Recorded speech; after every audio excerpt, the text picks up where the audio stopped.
Y en este panel sobre, como bien anunciaban, la utilización de la inteligencia artificial en el ejercicio profesional de la abogacía, vamos a estar hablando específicamente sobre las alucinaciones de la IA como fuente de daños en la justicia, el derecho y el ejercicio profesional de la abogacía, como una razón de seguridad jurídica. Por lo tanto, simplemente a modo introductorio, que va tras la noción de que todo aquello que se procesa algorítmicamente resulta más perfecto. Por otra parte, también entender que en lo que respecta a nuestra área de ejercicio, algunos problemas de orden técnico insoslayables que tienen que ver con la técnica en sí misma de lo que es la inteligencia artificial, son problemáticas que generan tensiones de derechos y que generan como fuente de daños impactos jurídicos, a bienes jurídicos muy elementales, a derechos humanos reconocidos, y que son cuestiones que no se pueden sustraer de la técnica, que no se pueden suprimir de manera absoluta. Podemos, por ejemplo, medirlo, podemos mirar comparativamente cómo va evolucionando, pero no podemos sacarlo de la técnica como riesgo inherente. Y estoy refiriéndome a la problemática del sesgo algorítmico, que es una problemática que, si bien este año no ha tenido mucho protagonismo, porque ¿qué nos convoca? Las benditas alucinaciones de la inteligencia artificial. Lo cierto es que este problema, si bien ha dejado de tener protagonismo, particularmente en los ámbitos de difusión, no lo ha dejado de tener en términos operativos, en términos técnicos. Por lo tanto, la problemática de la discriminación algorítmica sigue siendo una problemática vigente que tampoco tenemos que olvidar por el simple hecho de seguir extrapolando la situación hacia otras problemáticas y tensiones que se van descubriendo y que se van plasmando en nuestro ejercicio. En relación a lo que estamos hablando, estamos insertos y naturalmente la justicia, el derecho a la abogacía están insertos en esa sociedad, en la sociedad en la que estamos, que es una sociedad postprivada, es una sociedad dataísta y como bien se sabe, algoritmocentrista, todo pasa a través, por ejemplo, de técnicas avanzadas de procesamiento de datos que tienen finalidades de perfilamiento que resultan muy riesgosas en términos de privacidad y en términos de ciberseguridad. Y el problema de todas estas herramientas de las cuales vamos a hablar, que tienen que ver con la inteligencia artificial, particularmente la que utilizan los letrados a los efectos documentales, que son los modelos de inteligencia artificial generativa, sirven para llevar a cabo una de las peores y más lesivas tareas del modelo extractivista de datos, porque se apropian sistemáticamente de datos e información a escalas exponenciales. Pensemos que la abogacía, el derecho, la justicia, hasta por lo menos estos últimos años, había permanecido como una de esas áreas todavía no invadidas por la industria de ciertas técnicas riesgosas de procesamiento. Y en la actualidad nos presentamos no solamente como un nuevo mercado a los efectos de que ese modelo extractivista de datos se pose sobre nosotros, sino que encima parecemos ser conejillos de indias muy complacientes, es decir, sabemos que estamos frente a algo experimental que no nos asegura nada, que inserta obviamente riesgos y parecemos no solamente estar de acuerdo con ellos, sino complacientemente intentar de alguna manera insertarlo a toda costa. Y a toda costa me refiero más allá aún de la propia velocidad y más aún por fuera de las propias intenciones de la industria. Esto es bastante paradojal de que un sector, en el caso no técnico y que tan poca comprensión tenga sobre el fenómeno del cual estamos hablando, sea tal vez el más entusiasta. Y esto muchas veces tiene esta correlación. Cuanto más ignorante se es sobre un tema, tal vez mayor es el hype y mayor es la excitación sobre el mismo. Entonces, en relación al uso de lo que es la inteligencia artificial y algoritmos para entender los mismos, no tienen una orientación natural en materia de derechos humanos, son técnicas carentes de contexto y carentes de sensibilidad y como uno bien señala, carentes de criterio moral superior, que son todas cosas absolutamente necesarias y útiles en lo que respecta a nuestro ejercicio profesional. Son herramientas que, como les decía, son experimentales, trabajan por incidencia estadística. Las respuestas en el caso de la inteligencia artificial generativa son respuestas probabilísticas. Esto es para fraccionar un poco sobre qué apuntamos nosotros. Nosotros somos profesionales de las ciencias jurídicas y nosotros no necesitamos un valor que se acerque a la verdad jurídica, sino que lo sea. Por lo tanto, trabajar con lo que sería respuestas probabilísticas y satisfacernos con ello es bajar la vara de no solamente la eficacia, la eficiencia, sino también la excelencia en lo que se espera de las labores jurídicas.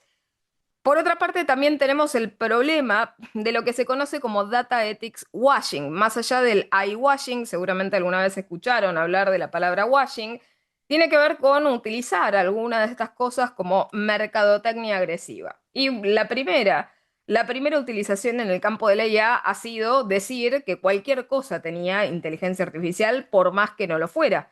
Es así como tuvimos, por lo menos a nivel judicial, cuestiones relacionadas con buscadores, que nada más lejos que leía, pero se decían que era inteligencia artificial. Y del mismo modo, hoy en día tenemos esta peligrosa tendencia de lo que se conoce como el data ethics washing, filtrar todo a través de la ética de datos. Está claro que los algoritmos sin ética o responsabilidad son riesgosos, pero el problema es que la ética no basta. La inteligencia artificial no es otra cosa, toda la rama de familias de la inteligencia artificial no es otra cosa que una técnica de procesamiento automatizado de datos y como tal debe estar subsumida a los principios, a los derechos, a las responsabilidades y a los deberes establecidos en nuestros marcos regulatorios en protección de datos personales. Entre estas cosas, la ley 25326, que no está derogada y que bien podría regular la inteligencia artificial. No existe la anomia que se pretende que exista en el campo de la inteligencia artificial solamente porque la industria no se autopercibe como técnica de procesamiento de datos. Lo cierto es que a pesar de todo lo que estamos hablando, caemos cada vez en una mayor dependencia algorítmica y que ahora, como les digo, está introducida el ejercicio profesional del derecho. Y todas las herramientas que se introducen en nuestro ejercicio suelen ser herramientas que nos sirven para nuestra labor profesional, máxime cuando muchas veces las mieles con las cuales se nos atrae hacia la inteligencia artificial, hacia el uso y la introducción absolutamente despreocupada de la inteligencia artificial generativa, es que las mismas son herramientas rápidas, no sufren fatiga, se pueden implementar en todas partes, de allí que tienen una ubicuidad muy, muy importante, pero hay que salir del espejismo. Y esto es entender que la inteligencia artificial dista muchísimo, muchísimo de ser una herramienta de fácil utilización. En términos generales, los algoritmos, cuanto más complejos, más especializados, se deterioran a mayores velocidades, pierden calidad, pierden precisión con el paso del tiempo, y es allí que requieren de auditoría y de monitoreo de carácter sistemático, dinámico y permanente. Y estas son palabras que pueden parecer ornamentales, pero en la práctica son muy complejas y hasta irrealizables. El monitoreo o la auditoría dinámica no existe, más allá de que se haya inventado lo que se suele decir, ¿no? El empréstito de las auditorías algorítmicas no son solo otra cosa que un paso burocrático para bendecir los algoritmos que permanecen absolutamente inmersos en el plano de la inexplicabilidad. Entonces, ahí tenemos un problema de estos sistemas experimentales, no son transparentes, por lo tanto no cumplen con los requisitos de seguridad que nosotros necesitamos. Como digo, son experimentales y por ende la experimentación nos trae fallos, nos trae errores, nos trae vulnerabilidades que pueden ser explotados. Esto es, cada vez que nosotros introducimos en un área sensible cualquiera de estas técnicas, cualquiera de estos aplicativos, cualquiera de estos programas, lo que estamos haciendo es expandir la superficie de ataque que pueden llegar a utilizar los ciberatacantes, los ciberdelincuentes a la hora de penetrar en nuestras organizaciones. Y recordemos que en el caso de la justicia, en el caso de la abogacía, en el caso del derecho, el ejercicio profesional está sujeto a reglas de confidencialidad y reserva y particularmente a la privacidad de los despachos a nivel judicial. Entonces ahí tenemos un grave problema de la introducción de fallos, de errores y vulnerabilidades, y esto va de la mano de la ignorancia muchas veces de quienes pertenecen a estos circuitos de las ciencias jurídicas por no comprender qué amenazas se posan sobre ellos en materia de privacidad, en materia de confidencialidad y en materia de ciberseguridad a la hora de utilizar estas herramientas e introducirlas en sus contextos a nivel informático. Como les digo, la experimentación necesita supervisión continua y esa supervisión no la puede dar nadie más que un personal altamente capacitado. Y ahí ya sabemos que tenemos un segundo problema más grave, que no es solamente la supervisión continua, sino la mano de quien supervisa. Y siempre nosotros letrados muchas veces recurrimos a esta idea de que en oportunidades revisar un texto mal hecho y corregirlo nos consume mucha más energía, mucho más tiempo y más esfuerzos que hacer de buenas a primeras algo correcto y adecuado en el primer intento. Esto que les estoy diciendo se traspola ¿a qué? A los costos, al manejo de costos.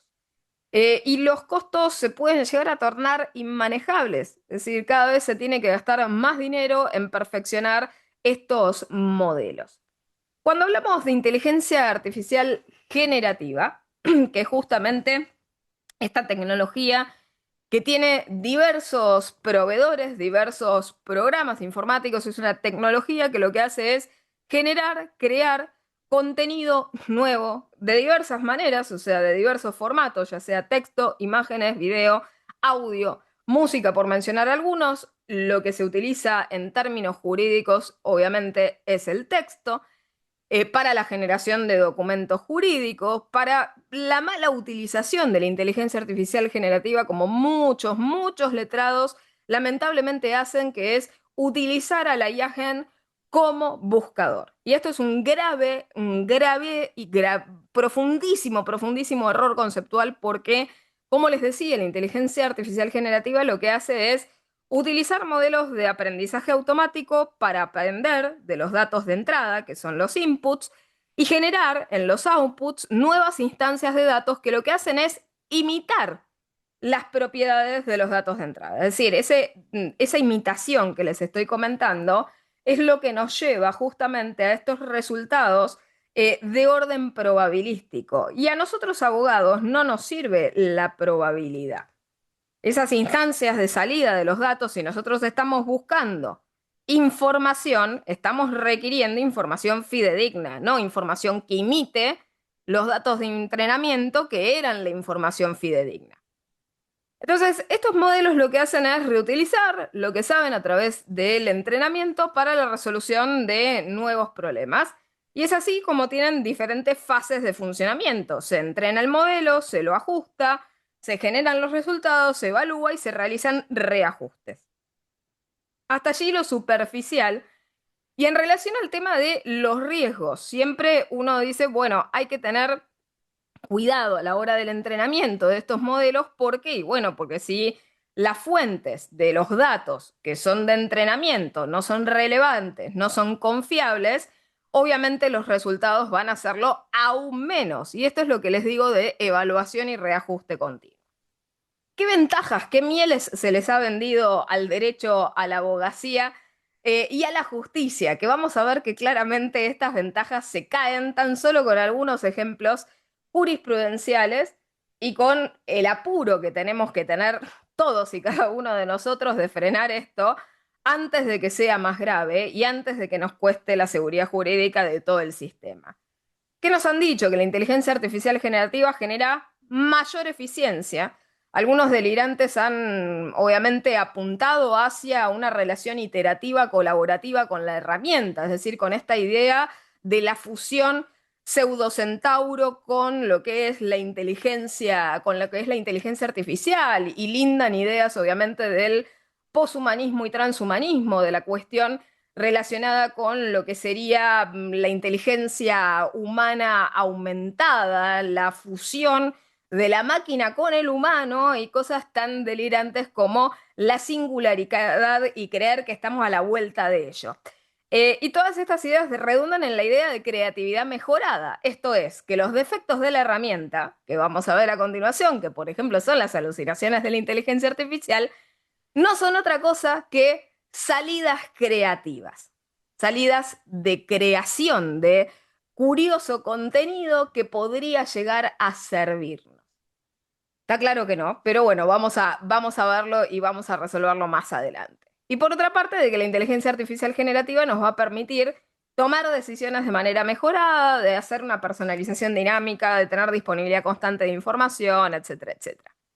Ahora, siendo realistas, los desafíos que nos plantea la inteligencia artificial generativa son muchos, entre ellos las alucinaciones que vamos a abordar luego, que tienen que ver con justamente esos resultados inconsistentes probabilísticos debido a la naturaleza variacional que tiene la herramienta o los modelos de inteligencia artificial generativa, los sesgos, problemática que ya les había mencionado y que da lugar a la discriminación algorítmica.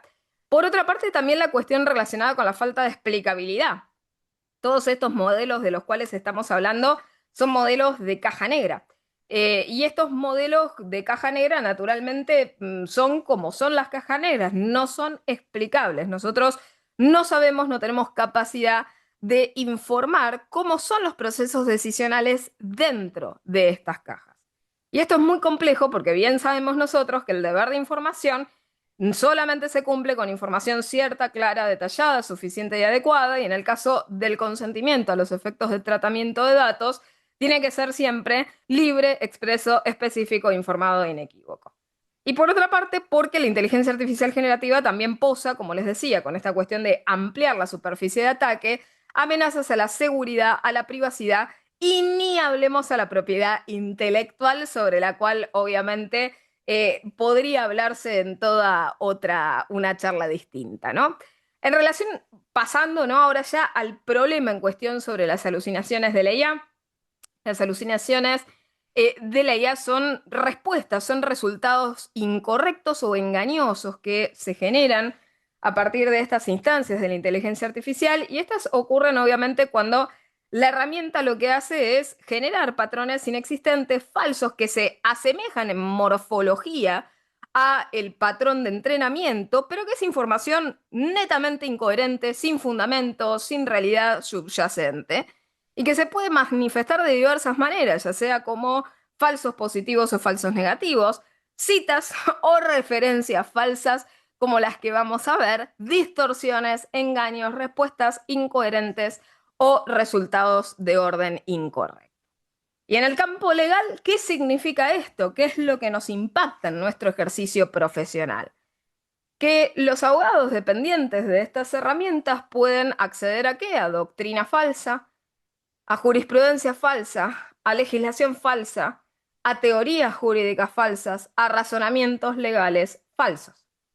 Y esto se suma al otro problema que se genera como consecuencia de esto, la contaminación permanente de las bases de datos jurídicas. Ustedes lo deben haber visto, por ejemplo, ha salido y ha circulado en muchísimos casos en los cuales notas de orden periodístico ya en la actualidad están siendo elaboradas a través de inteligencia artificial generativa. Por lo tanto, ya hoy en día, por ejemplo, las hemerotecas, en el caso de fuentes periodísticas, ya están amplísimamente contaminadas con material sintético, material generado con el uso de inteligencia artificial generativa. Y este problema ya lo tenemos nosotros. Nosotros tenemos bases de datos jurídicas en las cuales antes contrastábamos material totalmente confiable, fidedigno, emanado de creadores humanos, y hoy en la actualidad tenemos, por ejemplo, inserta doctrina falsa, jurisprudencia falsa, legislación falsa, teorías y razonamientos falsos que tal vez pasan no detectados en estos sistemas, en estas bases de datos jurídicas que antes eran fidedignas, las que ahora se encuentran contaminadas, y muchas de aquellas cosas que, sin ser falsas, son generadas probabilísticamente y que se insertan también en esas bases de datos jurídicas. Por lo tanto, nuestra informática jurídica documental ya ha sido perturbada de esta manera. Y el rol de los buscadores jurídicos, que antes nos servían como fuentes específicas para contrastar la información de orden legal en sus diversas fuentes, ya hoy en día ni siquiera ellos son fidedignos. Algunos contienen material generado sintético, y por otra parte también tenemos alucinaciones que pueden ser o no pueden ser distinguidas, y la realidad es que eso ya contamina la base de datos en la cual nosotros confiamos como contraste.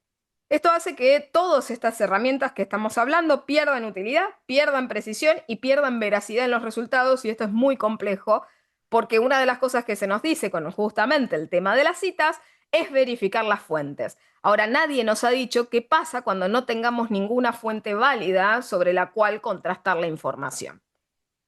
Y todos se preguntan, bueno, ¿cuáles son las causales de las alucinaciones de la IA? ¿Por qué se provocan? Y bueno, puede ser que se provoquen por datos de entrenamiento que sean insuficientes o que tengan baja calidad, porque existan sesgos, porque hay suposiciones de orden incorrecto a nivel probabilístico, porque se realizaron de manera inadecuada sobreajustes, porque no hay verificación externa, es decir, allí tenemos también la labor de quienes verifican esta información, o porque también las bases de datos con las que se entrenan estos modelos son bases de datos absolutamente limitadas.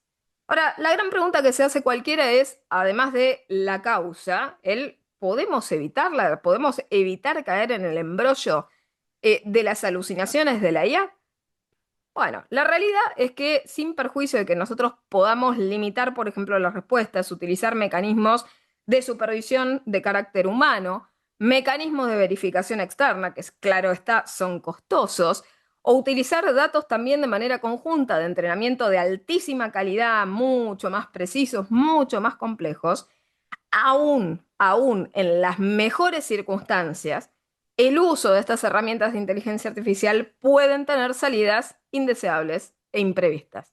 Por lo tanto, ninguno de estos solucionismos de evitación de las consecuencias de las alucinaciones de la IA son absolutamente perfectos. Y de allí que tenemos, como les digo, en el ecosistema lamentable a nivel jurídico, algunas voces que han llegado a defender las alucinaciones de la IA y que han bregado por quitarle el toque humano a las decisiones de la justicia, la abogacía y el derecho, señalando que tal vez deberíamos dejar potencialmente que la inteligencia artificial alucine, lo cual a nivel jurídico es de una insania total, entendiendo que las alucinaciones serían una suerte de nuevo idioma por entender, de que estaríamos hablando de un proceso de refinamiento progresivo, interactivo, iterativo de las ideas, y que en ese flujo de ideas las alucinaciones de la IA emergen fuera de los términos que nosotros de manera absolutista manejamos, y que en realidad es una suerte de divergencia de orden creativo, en una suerte de contexto semántico flexible de retroalimentación creativa. Entonces ahí estamos viendo cómo empezamos no solamente a bajar la vara de la profesionalidad que nos exigimos tanto en el derecho, en la justicia y lo que es nuestro ejercicio profesional de la abogacía, sino que estamos también desdibujando los límites y las fronteras entre lo real y lo imaginario. Y eso es algo que no solamente tiene que ver con la pérdida de calidad, sino que es lo que nosotros admitimos en nuestra propia ciencia.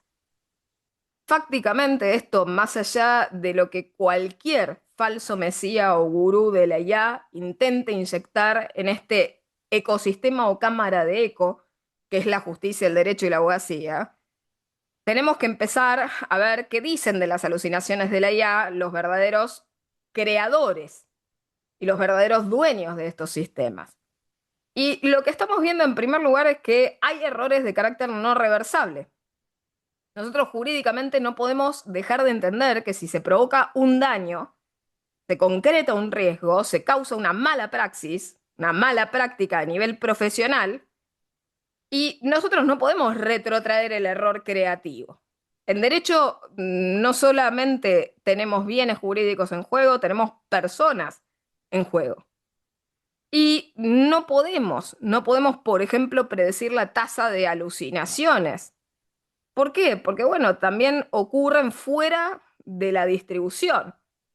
Y los nuevos modelos que tenemos entre nosotros terminan alucinando más, es decir, produciendo mayor cantidad de errores. Esto es que con el paso del tiempo estamos viendo a nivel de declaraciones de orden afirmativo que se produce por lógica, por ejemplo, por esa misma tendencia y mecanismos de reafirmación del sistema, una mayor cantidad de errores. y que los propios expertos a nivel científico no tienen mucha idea, realmente mucho norte sobre por qué está pasando esto de que se están deteriorando estos modelos de lenguaje. Entonces, el problema que tenemos también es que en esta cuestión que les comentaba del entrenamiento, nos estamos quedando sin datos también limpios a los efectos de entrenar, porque los datos frescos ya están absolutamente contaminados. Y pasamos entonces a la casuística, a lo que hemos tenido con los efectos de la inteligencia artificial en el ejercicio profesional y particularmente el impacto que ha tenido las alucinaciones de la IA en nuestro ejercicio profesional. Es un problema, como les digo, de cada vez más relevancia, más trascendencia, hay mucho hype, hay mucha efervescencia, mucho entusiasmo en relación a esto. Y dentro de estas cuestiones, sabiendo que existen las alucinaciones de la IA, también se ha dado una suerte también de entusiasmo y de hype detrás de la cacería de las citas falsas. Algo muy curioso porque todos los letrados muchas veces notamos que tal vez cuando antes se realizaban citas, las mismas eran ignoradas o tal vez nadie se ponía a analizar el contenido de las citas, pero en la actualidad evidentemente todos quieren salir en la primera plana y ser los Cristóbal Colón de las citas falsas, ¿no? Entonces ahí tenemos una cuestión de un doble juego, una cuestión de orden ético al respecto de la administración de justicia, es decir, bueno, tenemos que ir detrás de las citas falsas, corregir estos desvíos y errores, que extrapolados a nuestro ámbito profesional, ya sea en la justicia, el derecho, la abogacía, bueno, nos llevan a ese plano de la negligencia profesional, a la mala praxis a nivel profesional. Y en otras partes del mundo esto ya se ha abierto, como leading cases tan conocidos como el de Steven Schwartz, en el caso Mata contra Bianca. Y ahí tenemos esa casuística de los primeros usos de ChatGPT en el ejercicio profesional del derecho y uno de los más resonantes o que más se utiliza a la hora de referir el problema de las alucinaciones en la inteligencia artificial. Pero a nivel local también hemos tenido casuística. Y entre ellas hemos tenido casuística curiosa y casuística pseudocoherente.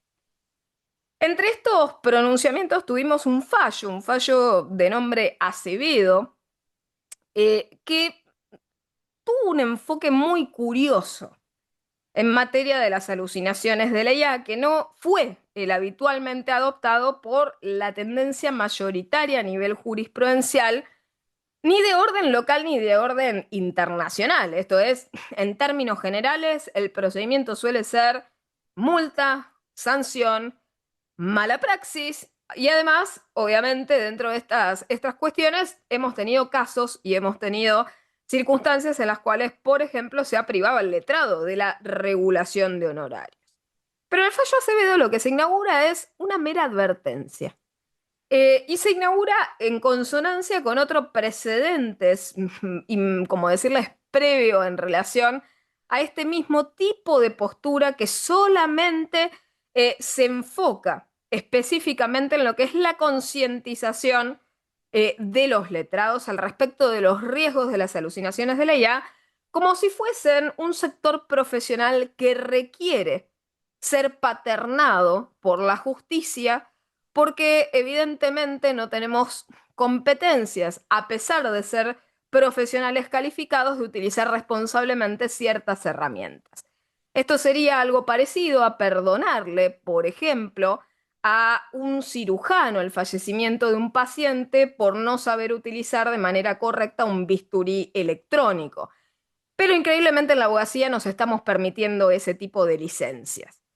Pasamos, ¿no?, a este otro precedente que les comentaba en consonancia con Acevedo, que fue en el caso, el fallo Giacomino, que también se llamó la atención al letrado por la negligencia sin imponerle esa sanción directa por el comportamiento que había tenido y dispuso oficiar al Colegio de Abogados de Rosario, ¿no? En el caso de fallo Acevedo estamos hablando de la Sala Primera de la Cámara de Apelaciones en lo Civil y Comercial de Morón. Otra vereda fue el caso, si ustedes lo conocen, en el caso de Citroën, de una causa que comprometía a Peugeot Citroën como demandada. Específicamente allí se estableció, además del severo llamado de atención, de que los letrados intervinientes, como les decía y les adelantaba, no iban a cobrar honorarios. Y liberaron también oficio al Colegio de Abogados de General Roca a los efectos de alguna manera concientizar al respecto de estas cuestiones. En el caso del fallo Acevedo, volviendo a los hechos, se encontraron, como bien pueden esperar, citas falsas que presuntamente emanaban del mismo tribunal, que eran inexistentes, no las encontraban. Se encontraron después otros dos fallos también citados, también de la misma sala, inexistentes. También otros precedentes ampliamente conocidos que eran interpretados de manera diversa y referían a otro tipo de pronunciamientos que tampoco se encontraban. Por lo tanto, el juzgado lo que empieza a preguntarse es qué hacer en el caso de la Cámara, qué hacer cuando se advierten estas circunstancias, y se comprende que esto ha sido, como decirles, una consecuencia de la utilización naturalmente de inteligencia artificial generativa.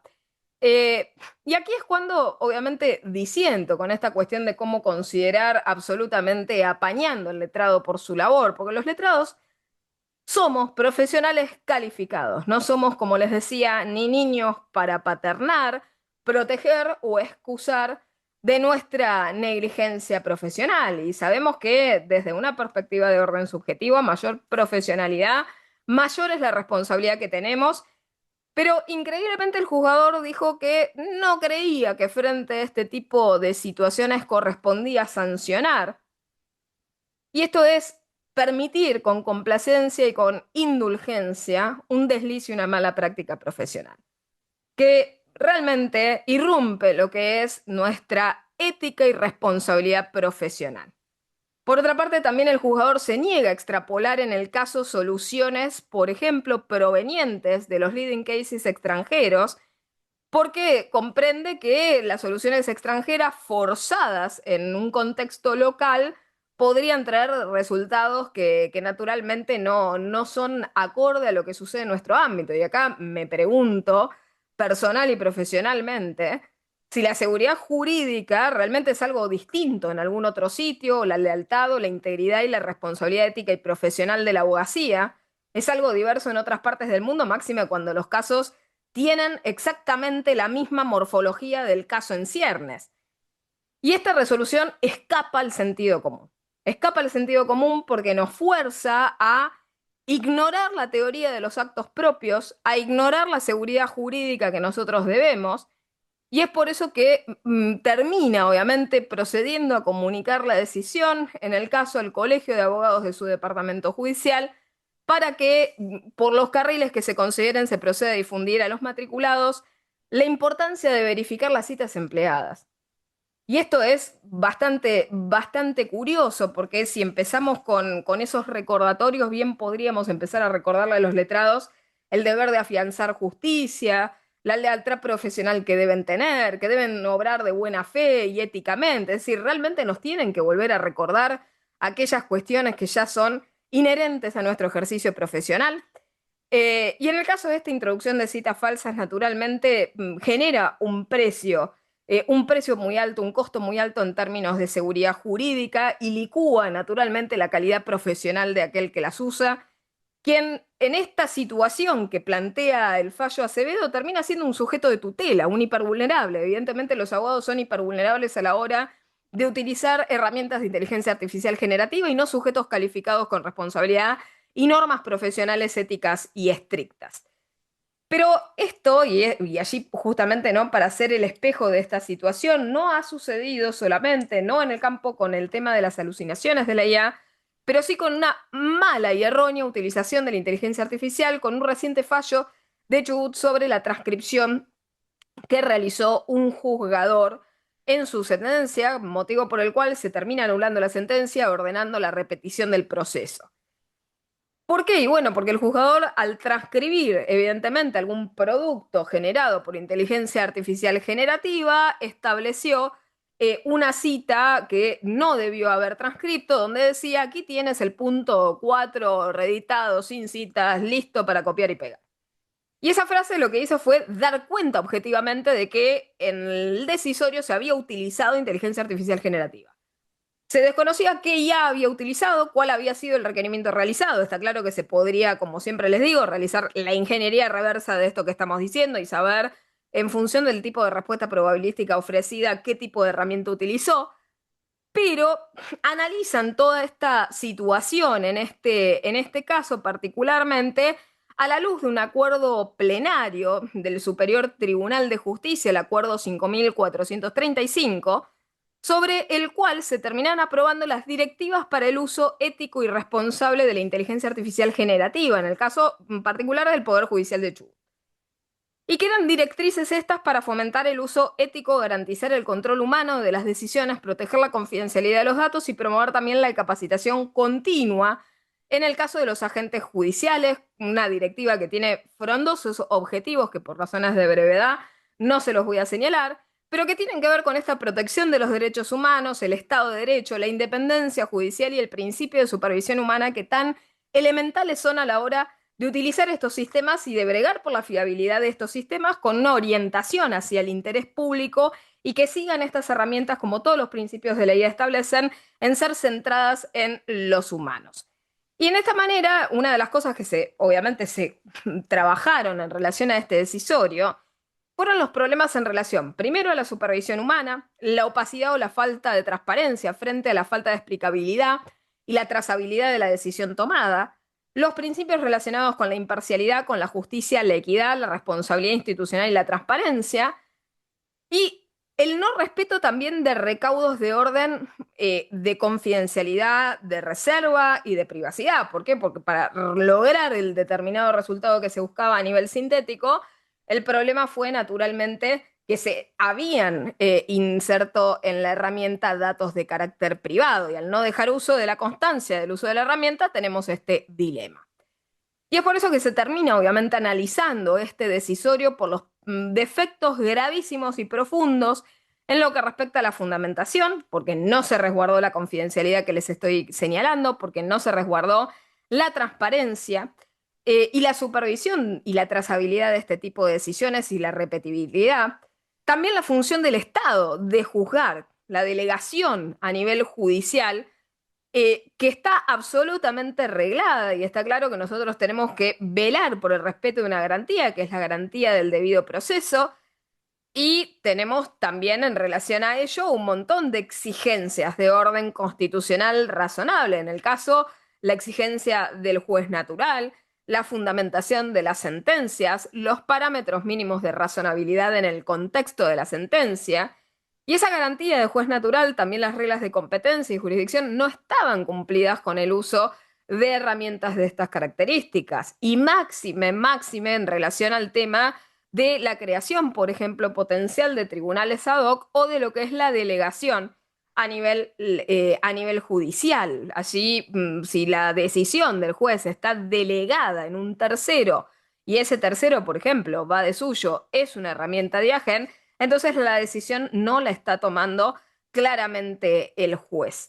Entonces, a nivel sentencia, ¿qué es lo que termina diciendo? Obviamente que las decisiones tienen que ser motivadas, tienen que tener adecuada fundamentación lógica y legal, y que el juez, naturalmente, si nosotros insistimos en que el juez no es un órgano cuya actividad se reduce a pronunciar en palabras lo que la ley aplica, aquí estamos naturalmente reduciendo el carácter, la labor y la profundidad de lo que es el juez en función de que es un mero transcriptor de productos generados sintéticamente por herramientas de estas características. De allí que se ordena volver a realizar el juicio y en este sentido apunto a la inseguridad jurídica por varios motivos. Los costos de repetir un juicio. Habíamos arrancado la charla del día de la fecha hablando de la eficiencia y aquí tenemos costos directos para las partes, costos indirectos para el Estado, el mantenimiento de la infraestructura, los salarios del personal judicial, la inversión en los recursos. Por otra parte, los tipos de juicio, es decir, dependiendo, en el caso de este era una causa penal, es decir, hay bienes jurídicos muy importantes en juego, la duración del juicio cero eficiente, volver a hacer el proceso y la complejidad del caso que muchas veces también se ve afectada por esta condición. Y la seguridad jurídica de nuestras sentencias, o sea, que nuestras resoluciones judiciales sean claras, sean predecibles y sean estables. y evitar la toma de decisiones de orden contradictorio, que adquieran estos decisorios firmeza. Y esa manifestación es la certeza y la previsibilidad de nuestro sistema, del respeto por la cosa juzgada, de la interdicción a la arbitrariedad y el derecho que tenemos todos a esa estabilidad de las decisiones y a la tutela judicial efectiva. Y son garantías constitucionales que en el caso que estamos hablando obviamente se ven afectadas. La seguridad jurídica es una garantía a los ciudadanos para que confíen en nuestras instituciones, en nuestras disciplinas. La abogacía, el derecho y la justicia dependen de ella. Si nosotros tenemos jurisprudencia de orden contradictorio o empezamos a tener esta falta permanente de firmeza en las decisiones judiciales, vamos a pagar un precio muy, muy alto en términos de inseguridad jurídica. Y el derecho a la seguridad jurídica es un derecho reconocido constitucionalmente. Es una garantía para todos y cada uno de nosotros. Entonces, simplemente para ir, como decirles, cerrando el encuentro del día de la fecha, los riesgos naturalmente son muchos, particularmente en el campo de la inteligencia artificial generativa hay riesgos humanos específicos en la agencia de los usuarios, esto es, las personas que pertenecen tanto al área de la abogacía, el derecho a la justicia, van a tener un impacto en el riesgo de su agencia humana. Particularmente porque, primer impacto que estamos viendo en la actualidad, y esto es para el foco de todos los aquí asistentes porque es un congreso de abogacía joven, el impacto en la educación, el riesgo de eludir el doloroso proceso de aprendizaje a través del uso de los atajos de la inteligencia artificial. La delegación cognitiva, esta deuda cognitiva que se genera por la dependencia excesiva herramental. Y esto es muy grave porque disminuye progresivamente las capacidades de los usuarios intrínsecas como la memoria, la creatividad propia, ¿no? Las alucinaciones de la IA, la creatividad real propia humana, creadora, la capacidad creadora del humano y el procesamiento cognitivo profundo. Y ya estamos pagando las consecuencias y viendo profesionales afectados con deterioro en la memoria, en la creatividad, en el pensamiento crítico, autónomo y libre. Y por otra parte, los letrados también vamos a encontrar y enfrentarnos con estos problemas de las consecuencias en la autoría. Aquí les acabo de comentar precedentes que tienen que ver con letrados que evidentemente no sabían la línea entre lo que era propio y lo que no era propio y era sintético, tanto del lado de la abogacía como del lado de la justicia. La gente está perdiendo como consecuencia de este atropello cognitivo que les estoy señalando el sentido de la propiedad sobre el propio trabajo, la propiedad sobre la pluma del jurista, del abogado, del litigante, del juzgador, quienes no están logrando internalizar los resultados generados sintéticamente. Y esto bloquea el conocimiento. ¿Por qué? Porque nuestro procedimiento mental queda trabado y codependiente a esa producción de situaciones y de soluciones absolutamente instantáneas. Y a nivel psicológico, pregúntenles a todos aquellos que utilizan la inteligencia artificial generativa la retroalimentación del proceso a través de la desconfianza y la dependencia en la herramienta. La gente ya utiliza por las dudas este tipo de herramientas. Y todo esto sin haberme metido y concluyendo esta exposición sin meterme en la veracidad, en la cientificidad, en la precisión de las herramientas, en la omnisciencia de la herramienta y en los complejos efectos que puede tener en términos de privacidad, por ejemplo, cuando se lo utilice por fines extorsivos, cuando veamos algunas cuestiones relacionadas a ataques posibles a la justicia por el incremento de esta superficie de ataque con las explotaciones específicas que se puede hacer de la inteligencia artificial generativa y los ataques de inyección de código específicos que se han generado, y sin hablar siquiera de la pérdida de privacidad, de la confidencialidad y la reserva de los datos, no solamente los datos que vuelca, sino los datos que ya tiene la herramienta, que puede entrecruzar o relacionar la herramienta, y los datos que puede averiguar de manera externa. Por lo tanto, esto es muy complejo, es más complejo obviamente de lo que se puede manejar en los espacios donde nosotros establecemos nuestras labores profesionales. Y es de esta manera que estamos viendo las primeras reacciones profesionales, que es la generación, por ejemplo, de guías sobre uso ético y responsable. Em, y aquí una crítica en relación a estas guías, sin perjuicio de la utilidad que tienen. Creo y entiendo que la difusión siempre es algo positivo, siempre es bueno tener criterios orientadores a los efectos del uso ético y responsable, pero esto no sustituye la regulación, pero por otra parte tampoco podemos creernos tan poderosos como para dotar de forma externa y ex post de ética y responsabilidad a herramientas que no tienen ni privacidad, ni seguridad, ni confianza, ni ética, ni responsabilidad por diseño y por defecto. El usuario no puede aportarle con su uso la ética y la responsabilidad de herramienta. De la misma manera, por ejemplo, que un usuario de algún remedio no le puede aportar seguridad o bioseguridad al remedio que consume. Nosotros no podemos introducir en el proceso productivo ya perimido adicionales que ese proceso no consideró de forma posterior. Porque siempre lo vamos a hacer de formas desventajadas, de formas tardías, extemporáneas, dilatadas e insuficientes.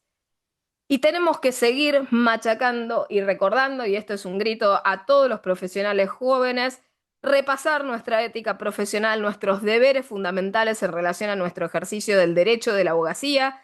Si utilizamos herramientas, necesariamente el cliente tiene que saberlo y tiene que haberlo consentido previamente, como les digo, de forma expresa, inequívoca, libre, informada y específica. Son deberes fundamentales nuestros el, obviamente, no realizar citas falsas, jurisprudenciales, doctrinarias inexistentes, pero sin perjuicio de ello, es nuestro deber que estas creaciones jurídicas emanen genuina y absolutamente de nuestra capacidad creadora. Las alucinaciones de la IA no son un tema menor. Nadie tiene que empezar a recordarles a los abogados la importancia de no falsear citas. Y de la misma manera, como les decía, nadie nos tiene que volver a recordar que tenemos que profundizar el Estado de Derecho, las cosas obvias que deberían estar absolutamente jarcodeadas en nuestro ejercicio profesional. Tenemos que frenar el estado de disonancia cognitiva, de infantilización o de puerilización de la profesión, porque necesitamos del amor duro a los efectos de entender que no podemos dejar a la justicia, al derecho, a la abogacía en manos justamente de los designios de la industria. Y esto es un deber para preservar nuestra responsabilidad y evitar nuestra negligencia, nuestra imprudencia, el reino de la ignorancia y también de la desvergüenza de muchos actores, sujetos y operadores jurídicos comerciales que lo único que buscan es más letrados para más usuarios. No hay grises, como siempre les señalo, en la ética profesional. Si verdaderamente queremos que la justicia, el derecho y la abogacía no se extingan, que es lo que suelen amenazarnos, ya sea por cuestión, como decirles, de afabilidad o por cuestiones de temor, adoptar la inteligencia artificial, en el caso de la IA Gen, no se van a extinguir nuestras carreras. Ahora, lo que sí es que van a correr un serio riesgo si nosotros seguimos encubriendo con esta complicidad de muy variada exteriorización aquellas conductas que desvían nuestro proceder del absoluto respeto por la profesionalidad y la ética profesional que debemos. Así que les agradezco inmensamente por la invitación nuevamente a todos los que allí se encuentran. Un gran saludo a todos los que han asistido en el día de la fecha. Les paso la palabra. Muchísimas gracias.